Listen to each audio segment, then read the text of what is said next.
Loops in PHP. That's our next item on the list. Loops are generally used by computer programs for performing routine or repeated tasks. They perform iterations. The diagram below shows us what the concept looks like. You have left hand side and you have right hand side. In the left hand side, you have the sequence, the repeated routine that takes place. The sequential list is executed and then the steps are returned back to the initial values. Meanwhile, in the right hand side, you have items that are being exhausted or items that are no longer on the list. So the loop terminates. This is just how the concept should be visualized. So when you're writing code in PHP or in any other language, maybe like Python or Java or any of the likes, these concepts are true for most languages. Let's construct a for loop statement, and we begin by declaring a variable called x and give the value of 2 to this variable. Then we also declare say y, and we give a variable of say 12. Then we construct the for loop by saying for. Now if you take a look at this, you see that Eclipse compiler has a set of loops embedded for automation. You have for statements, then you have for each, then you have for foreach, for each, for the key statement. Now let's just pick the very first one, the for statement. So the template has a construct that is ready for use. It only needs to be tweaked a little bit. It says for I to be equals to 0, and then for I to be less than a certain index, we are going to declare this index. Then the last part of the loop says I plus plus. Now the first part of this loop initializes our loop counter. Okay, now the second part that says I less than index checks the range that we want to test against. We want the condition to be set against. Then the last part increments the first part all the way to the maximum, which is the middle here. So we're going to have to supply a variable here, and the variable we'll supply here is 12. That is y, our y factor. Yes, the y factor there. Alright, so then we go into the body of the loop and construct an execution. Let's say we do an implementation that says that x, of course our variable x, which has been declared, to multiply I. Then you end the statement right there. Okay, so then finally it should output something to the screen, which of course is the results that we are getting from the computation. Okay, then don't forget to put your BR. BR actually will help us format the output in the proper dimension, proper way. So what we're expecting to get now is x will multiply y from the value of 0 all the way to 12 or 11 thereabouts, and then it will stop. So let's save this and run this on the server and see the outcome. Okay, so this is it. As you can see here, we have 2 multiplied by 0 is 0, 2 multiplied by 1 is 2, then by 2 is 4, by 3 is 6, by 4 is 8, by 5 is 10, by 6 is 12, by 7 is 14, by 8 is 16, by 2 is 9. 18 by 9, yeah, 2 by 9 is 18, then 2 by 10 is 20, then by 11 is 22. Now you can see it terminates at 11 because the condition here states that I is less than y. Now if we just put a simple equal to sign here, okay, we are trying to change the condition now. Let's check back and see the outcome. Okay, so you can see now that 12 has now been included to the list of conditions. So the condition now has been modified to include the last limit, the last number in the limit there. So this is how easy it is to construct loops. And if the moment you understand this concept, then you will be better or the more prepared you are to take higher dimension programming in PHP.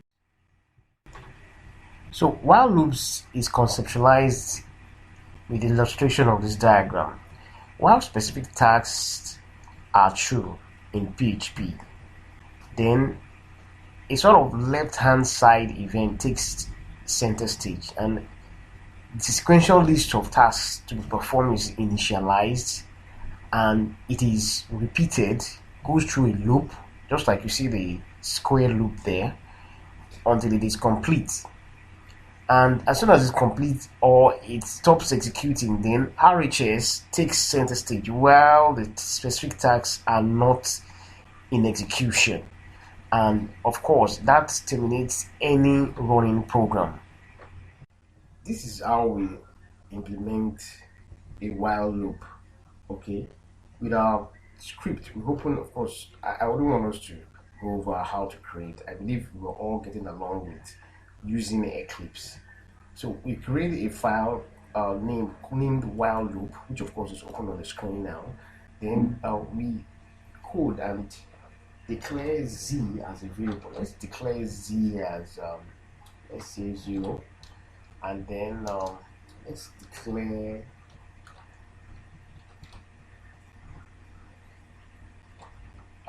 n. Let's just declare n as 100.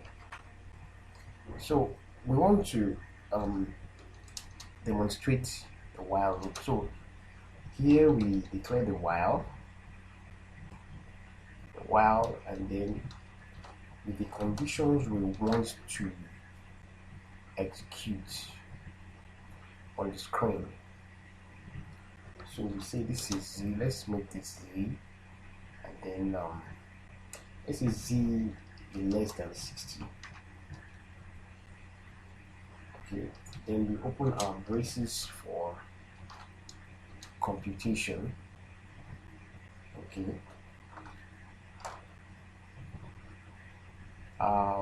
let's reduce n.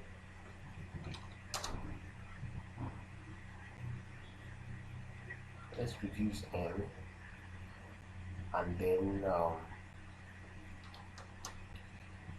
let's increment z.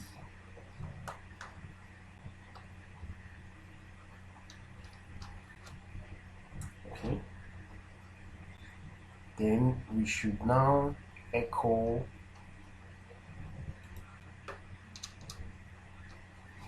let's echo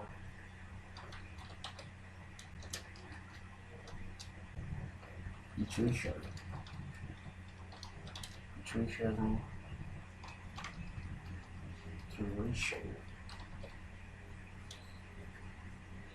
ended at z equals to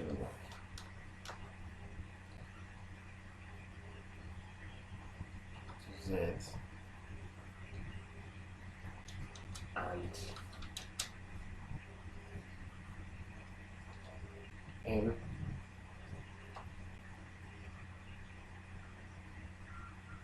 at n. Close that statement, and then we end it.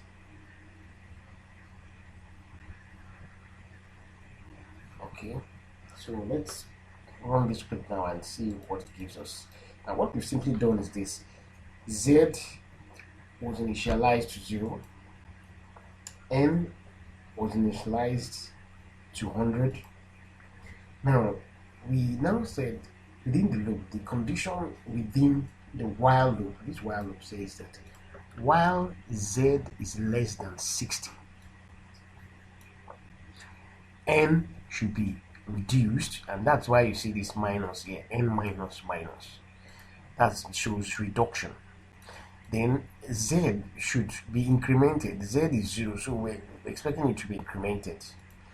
Now, iteration. You see, iteration ended at z and at z, and then n is n. Let's look at what kind of information this generates.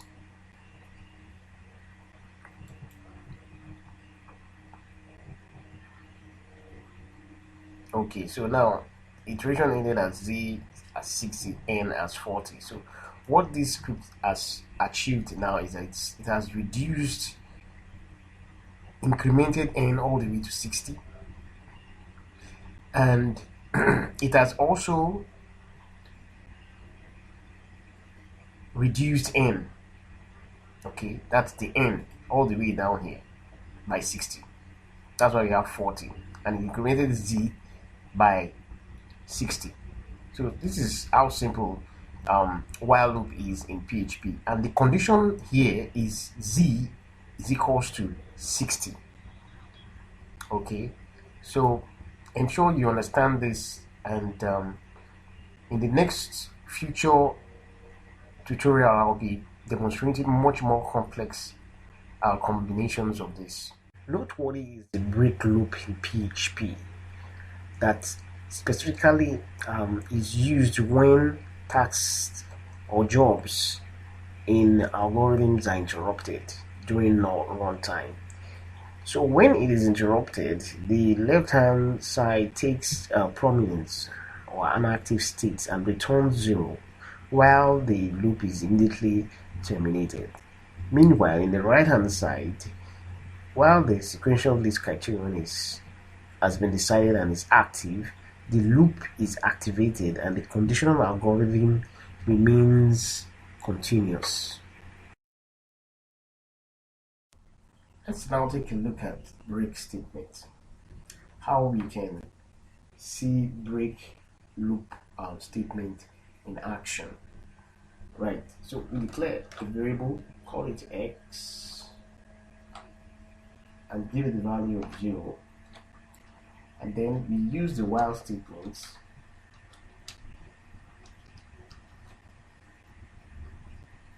to create a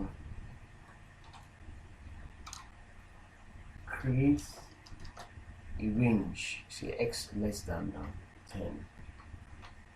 Okay, then we declare the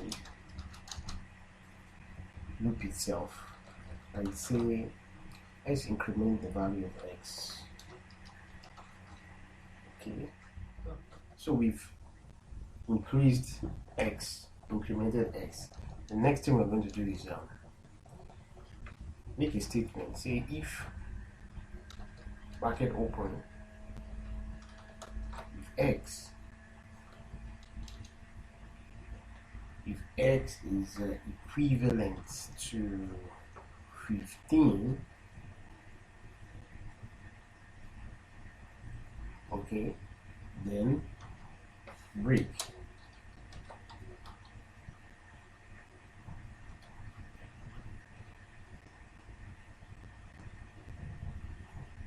And then we, of course, we already have the braces, curly braces closed here. Then what we'll have to do now is we'll echo, let's say echo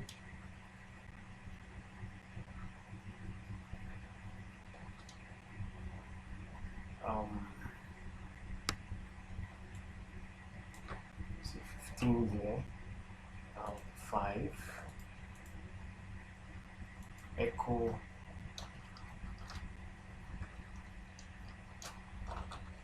iteration truncated at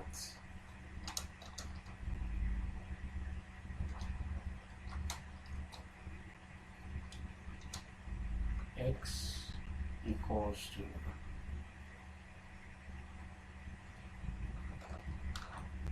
the value of x. Then we close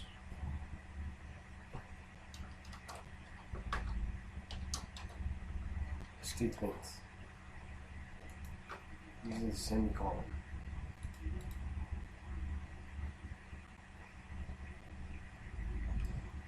And of course, don't forget to put your quotation mark. Okay, so let's save and run this.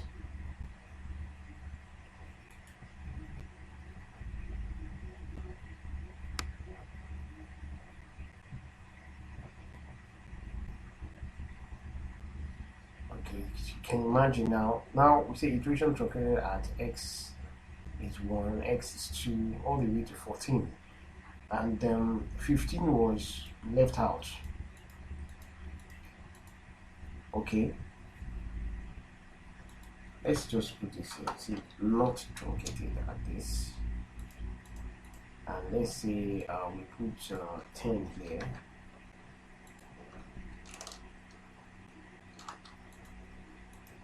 Let's rerun this. Okay, so you can see that now. Iteration is not connected at 1 to 9, but truncated at 10. So the moment it gets to 10, the code stops and moves to the next. From 9, yes, it was supposed to go to 10, but since we included 10 as our exception, this is the exception value here. So the code stops there. So this exactly gives us how to implement break statements. Let's demonstrate for each. And the best way to do that is declaring a variable called names,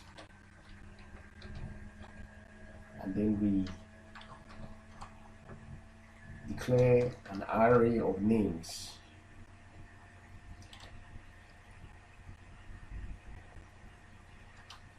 The first name here, let's call the first name here Y, and then the second name, let's call it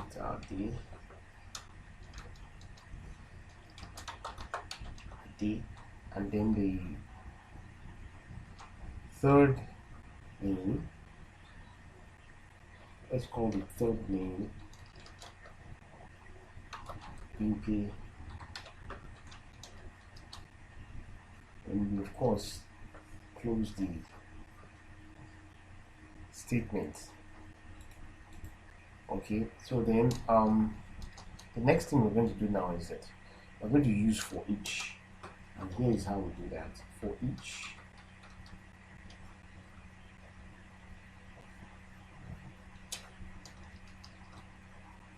name, let's see, names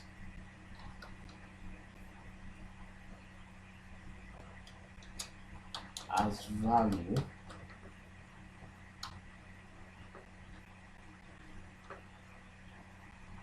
and we open and close, because the compiler immediately closes the curly braces. So in this next line, we're going to output the functionality of an array using for each. Like I said, for each traverses an array. So we say echo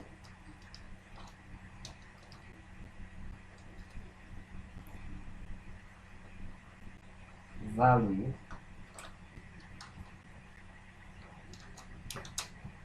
is a Yoruba Nigerian name. Okay, so let's clear it, because this is why the X is happening there, is being indicated. Okay, so then we close our statement, So what we're expecting is that we declare the names array Ope, Ade, and Bingi, and we want this code, this for each program structure to output each of these names here listed here as value with a string is a Yoruba Nigerian name.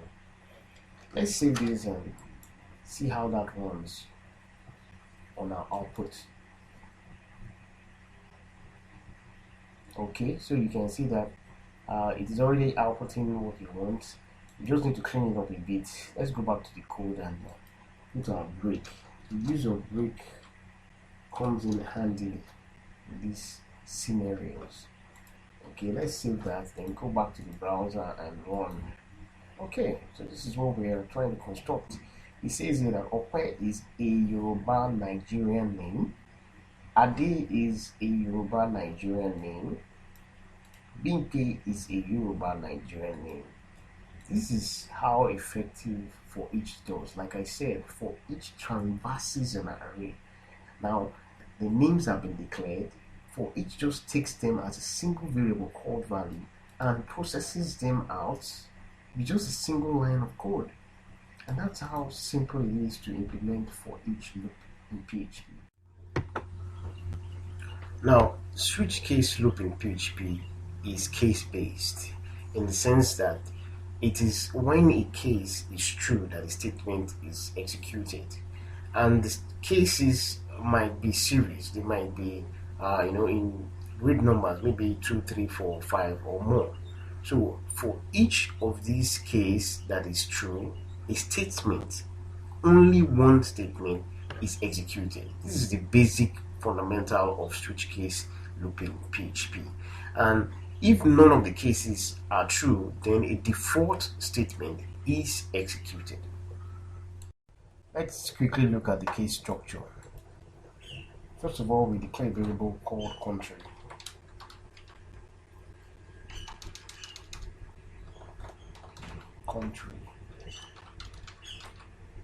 And let's say Africa. Okay, and we close the statement. Then we simply say switch, and in this case, let's say we switch country, of course. Then we declare the block.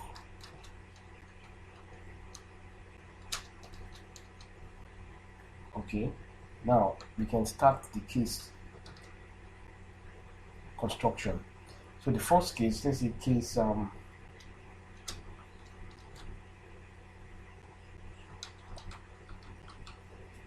Nigeria. Okay, then we say echo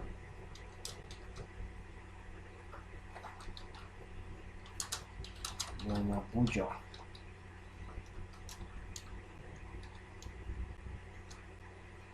Case, and after that I think we have to put we have to please break there. Okay, that's the first construct. So all we have to do is take this code and make it a usable unit. Okay, the second one, let's just say Ghana, and you say you're in Accra.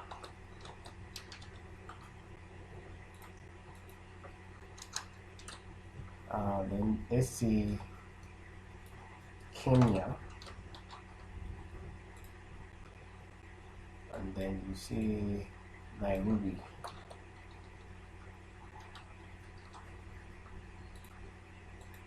Let's choose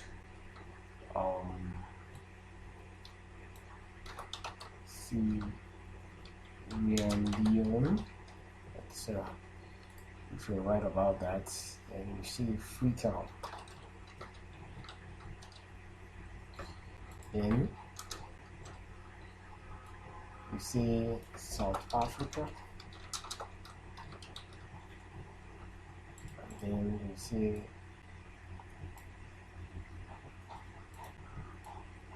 Cape Town.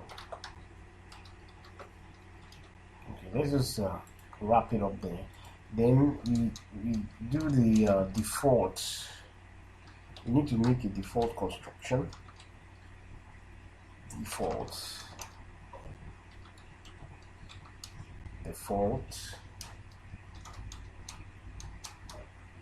say echo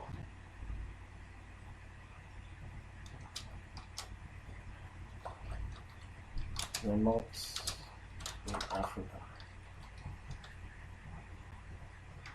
or let's just say you're somewhere else. Okay.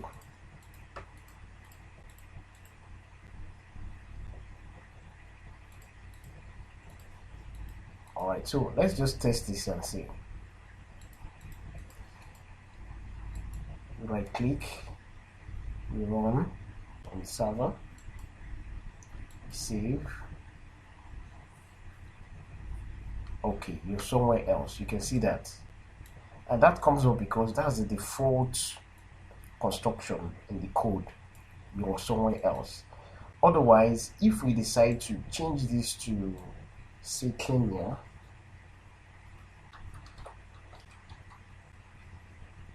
and we save and run or refresh this script here, you're in Nairobi.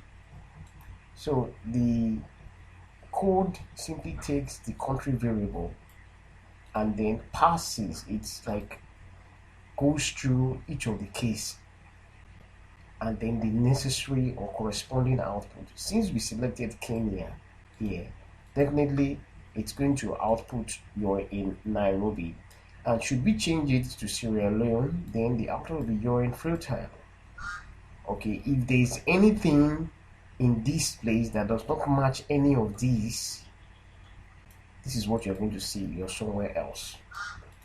Assuming we decide to just leave this as a blank output, okay, and save, then we refresh this script.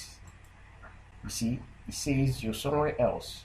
So all the case structures captured must be referenced from the variable, otherwise the default action will take place. Furthermore, we should take note of the continue loop. What this does is that it eliminates exception values and continues the condition list without the exception value, and this occurs in the left hand side where the code returns 0 and the program continues. On the right hand side, by processing the non-executed values and continuing the process of the loop. So let's take a quick look at how to construct continue our looped array. Now, the first thing you want to do is you want to declare a variable, say continue, and then we make it an array, so array of names, say open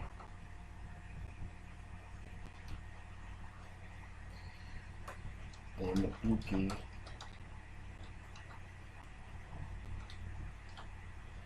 and then Adi.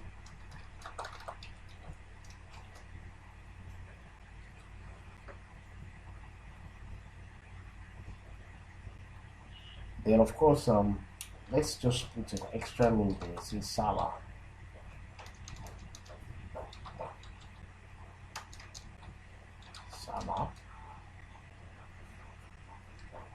Okay. Now we want to transverse this array with the continue, and this is how we do that. We say for each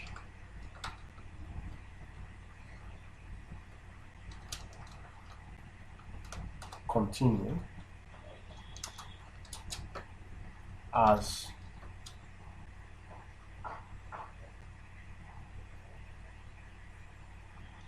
value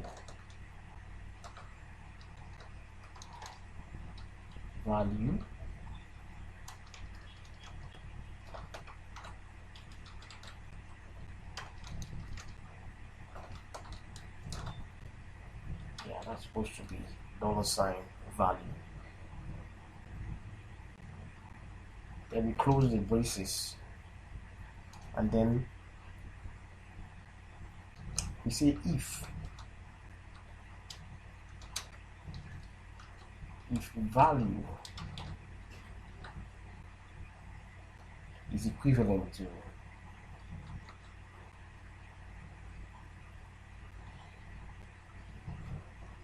say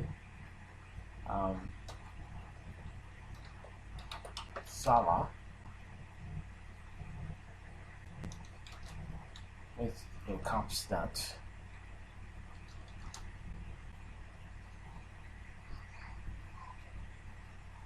Say yeah, Salah. Then we initiate continue.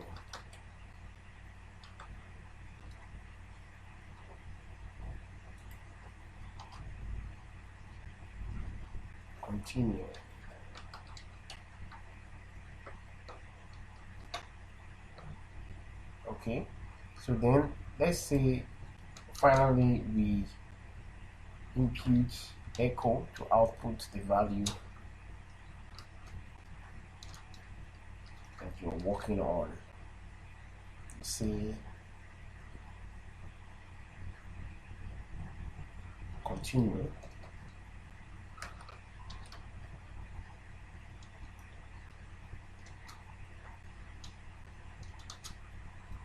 Is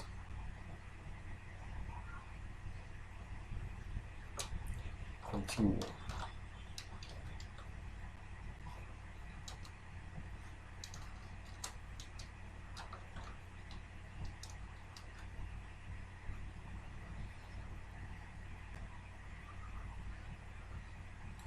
Okay, then we close the statement. So this is the construct. We declare the variable as continue with array Ope, Bimpe, Ade, and Salah, respectively. Then we use a loop with the help of for each that transverses the array and say continue as value. This is this is doing is that it is capturing the entire variables here and then placing it in a single variable called value. Okay, so the next construct now says that if value, of course, is referring to all these, is looking at all these values here. If value is equivalent to Salah, continue. What that means is that once the code sees Salah, it's going to skip and continue to the next line. Okay, it will ignore Salah and output the rest of the information. So the last line says here that echo allowed name is value. This is space. We use this for space. If you want to space your or indent your output, you can just use this. It's an HTML function. Then of course you already know this. This is the break that divides the lines in a nice paragraph. So let's run this and see how this outputs run on server. Okay, so this is it. We have allowed name is Ope, allowed name is Bimpe, allowed name is Ade. You can clearly see now that there is no Salah there, and that what makes that possible is simply the use of this string here, the continue keyword. Okay, the continue function, inbuilt function that works alongside with the loop. Finally, of what he mentioned is the do while rather, and for each loop. Now, do while has a do curly braces algorithm to be executed, and while condition is true syntax. While for each has for each array, like for each is most commonly used for transversing an array. Yeah, for each. And when you have members of an array and you want to actually process certain things about each of them, that's when for each comes. So we'll be going through these two as the final list of iterative loops in PHP. So let's see the live construction of a do while loop. And with this script open, all we have to do is declare a variable, probably call it z and initialize it to 0, then another variable initialized to 0, then we initialize the do loop in this manner. The moment you type your do, you discover that the two curly braces are inserted. So within this, let's increment z. Okay, let's just assume increment z, and then outside of this section, we see while z is less than 30. Okay, then echo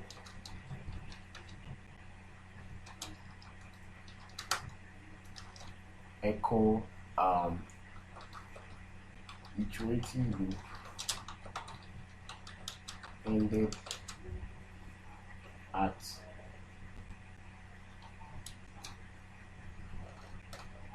z equals to z, that's the z variable. Then we ensure you terminate your statements. Okay, so what we've simply done is that we created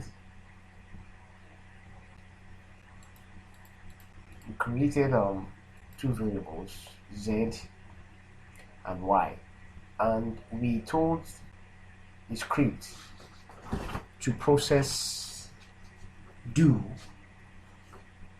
and increment z while z, it should be z, is less than 30. Then we said echo iterative loop mode ended at z. Let's save and run the scripts.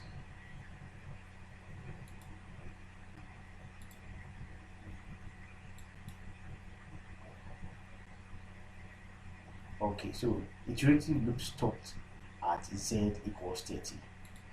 Now, what this has done is that it has implemented this condition here. This is with condition, and you will discover that this particular code combines do and while together to achieve a condition.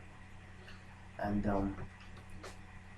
in future videos, I'm going to be using this in a higher dimension